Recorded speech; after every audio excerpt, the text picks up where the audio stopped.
Shalom, perkenalkan nama saya Indriani dengan NIRIM 2020240273 dari kelas C Teologi Angkatan 2024. Di dalam video ini saya akan memenuhi tugas akhir saya dalam mata kuliah pengantar filsafat oleh Ibu Naomi Sampe PhD. Dalam pembahasan saya ini saya akan membahas mengenai pemikiran seorang filsuf abad pertengahan, yaitu Anselmus dari Canterbury, di mana pemikiran Anselmus ini berpusat pada hubungan antara iman dan akal budi. Ia terkenal dengan ungkapannya yaitu fides quaerens intellectum, yang berarti bahwa iman yang mencari pengertian. Melalui pemikiran ini Anselmus menjelaskan bahwa iman kepada Tuhan itu bukanlah sesuatu hal yang bertentangan dengan pemikiran rasional manusia, tetapi sebaliknya, manusia yang sudah percaya kepada Tuhan justru berusaha mencari akan kepercayaannya itu. Sehingga bagi Anselmus, manusia harus percaya terlebih dahulu, kemudian melalui perenungan dan juga pemikiran yang mendalam, ia berusaha untuk mencari, untuk mengerti karya dan kehendak Tuhan di dalam kehidupannya. Kemudian salah satu pemikiran Anselmus juga mengenai keberadaan Tuhan. Di dalam argumen ontologisnya, ia menjelaskan bahwa Tuhan adalah sesuatu yang tidak dapat dipikirkan oleh sesuatu yang lebih besar lagi. Yang artinya bahwa jika manusia mampu memahami gagasan mengenai Tuhan itu sebagai yang paling sempurna, maka keberadaan tidak hanya di dalam pikiran. Keberadaan Tuhan itu tidak hanya di dalam pikiran, tetapi di dalam kehidupan yang nyata. Pemikiran ini menunjukkan bahwa Tuhan adalah sumber segala kesempurnaan dan keberadaan manusia bergantung kepada Tuhan.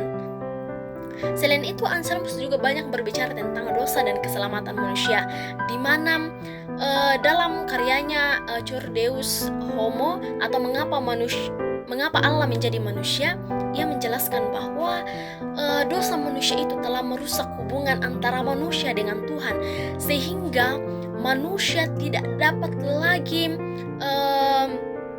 memperbaiki hubungan itu, sehingga Allah datang sebagai manusia melalui diri Yesus Kristus untuk membawa perdamaian dan keselamatan bagi manusia. Bagi Anselmus, pengorbanan Kristus ini menunjukkan kasih Allah yang besar dan tak terbatas kepada manusia. Kemudian pemikiran Anselmus ini sangat berkaitan dengan kehidupan Kristen pada masa kini, di mana di tengah kehidupan saat ini banyak orang semakin mengutamakan ilmu pengetahuan, logika, dan perkembangan teknologi.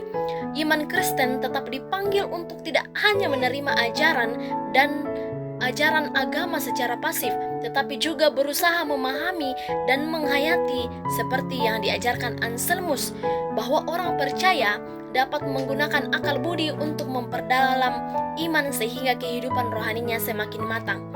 Di dalam kehidupan sehari-hari, pemikiran Anselmus juga mengingatkan orang Kristen bahwa hubungan dengan Tuhan bukan hanya tentang menjalankan kegiatan keagamaan, tetapi tentang mengenal Tuhan secara lebih dalam. Iman harus terlihat melalui kasih kita, kerendahan hati, dan juga pengampunan.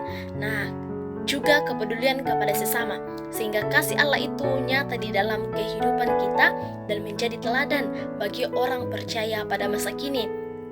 Dengan demikian, pemikiran Anselmus ini mengajarkan bahwa iman dan pemikiran bukanlah dua hal yang harus dipisahkan, tetapi harus berjalan bersama, di mana iman memberi arah bagi kehidupan manusia, sedangkan akal budi membantu manusia memahami dan menjalani kehidupannya dengan penuh iman tersebut.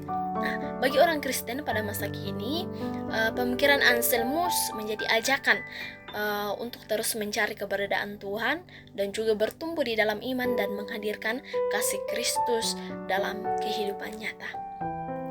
Demikianlah yang bisa saya paparkan mengenai pemikiran Anselmus yang merupakan seorang filsuf pada abad pertengahan, di mana pemikirannya berpusat pada iman dan juga akal budi, kemudian mengenai keberadaan Tuhan, dan juga di mana dosa manusia telah menghancurkan hubungan Tuhan dengan manusia, sehingga Kristus hadir untuk memberikan perdamaian dan juga keselamatan bagi manusia.